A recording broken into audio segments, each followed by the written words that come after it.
इन दिनों अयोध्या के साथ साथ पूरे देश में हर्षोल्लास का माहौल है। लेकिन राम मंदिर का मुद्दा इतना आसान भी नहीं था। ये एक ऐसा मुद्दा है जो 1980 के दशक के दौरान आरएसएस भाजपा के एजेंडे में शीर्ष पर था।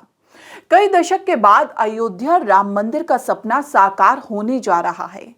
अब अयोध्या गुलजार होने जा रहा है। इस आंदोलन के कई ऐसे हीरो रहे जिसे समय के साथ या तो भुला दिया गया या वो खुद ही गुमनाम हो गए। आइए आज इन्हीं हीरो के बारे में जानते हैं।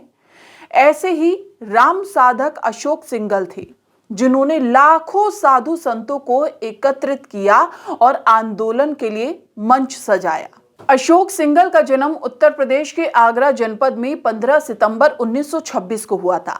अशोक सिंघल के पिता अंग्रेजों की सरकार में सरकारी नौकरी करते थे। 15 साल की उम्र में अशोक सिंघल आरएसएस से जुड़ गए।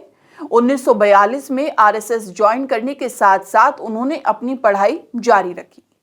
1950 में बनारस हिंदू विश्वविद्यालय इंस्टीट्यूट ऑफ टेक्नोलॉजी से उन्होंने मेटलर्जी साइंस में इंजीनियरिंग पूरी की। बचपन से वो राम भक्त थे। कांग्रेस की सरकार ने 1948 में संघ पर प्रतिबंध लगा दिया, जिसके विरोध में अशोक सिंघल ने स्वयंसेवकों के साथ आंदोलन शुरू कर दिया। पुलिस ने उन्हें अरेस्ट कर जेल भेज दिया।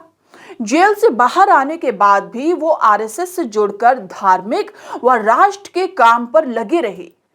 प्रचारक जीवन में लंबे समय तक वे कानपुर रहे। यहां उनका संपर्क श्री रामचंद्र तिवारी नामक विद्वान से हुआ। आपातकाल में सिंघल 1975 से 1977 तक देश में आपातकाल और संघ पर प्रतिबंध रहा। इस दौरान अशोक सिंघल इंदिरा गांधी की तानाशाही के विरुद्ध हुए संघर्ष में लोगों को जुटाते रहे।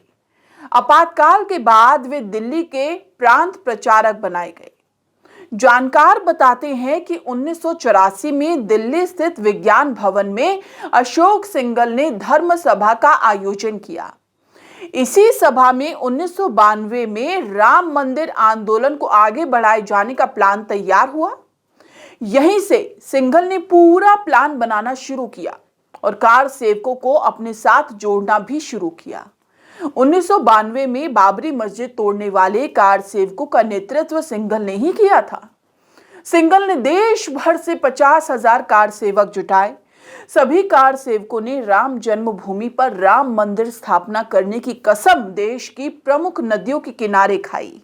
अशोक सिंघल ने राम मंदिर आंदोलन को गांव-गांव तक पहुंचाया। यही कारण रहा है कि 1992 को उन इलाकों से भी लोग अयोध्या पहुंचे जहां से वाहन नहीं चलते थे। अशोक सिंघल ने 1992 को अयोध्या की सरयू नदी के किनारे रामलला की मूर्ति स्थापित करने का संकल्प लिया था।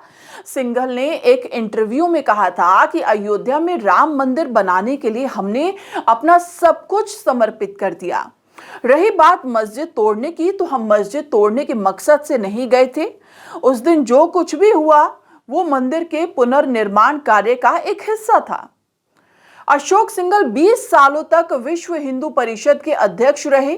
जानकार बताते हैं कि अशोक सिंघल ने 1992 को लेकर बहुत पहले से काम करना शुरू कर दिया था।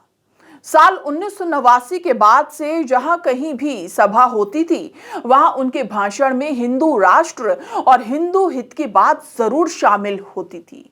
जैसे जो हिंदू हित की बात करेगा वही देश पर राज करेगा। अशोक सिंघल अटल बिहारी वाजपेयी की सरकार के दौरान अयोध्या में राम मंदिर की मांग को लेकर आमरण अनशन पर भी बैठे थे। अटल जी को जब जानकारी हुई तो उन्होंने अधिकारियों को आदेश देकर सिंघल की फोर्स फीडिंग कराई थी। अटल जी ने उस समय सदन में एक सवाल के जवाब में कहा था कि हमें उनके स्वास्थ्य की चिंता थी। डॉक्टरों की सलाह पर हमने फोर्स फीडिंग करने का आदेश दिया। विश्व हिंदू परिषद के वरिष्ठ नेता अशोक सिंघल ने 89 साल की उम्र में 2015 को इस दुनिया को अलविदा कह दिया था। राम मंदिर का सपना अपनी आंखों में बसाए सिंघल ने मौत से 2 दिन पहले आईसीयू में भर्ती होने के बावजूद प्रवीण तोगड़िया और लाल कृष्ण आडवाणी से कहा था कि मैं अभी ठीक हूं, मुझे कुछ नहीं हुआ, अभी तो अयोध्या में भव्य राम मंदिर बनाना है।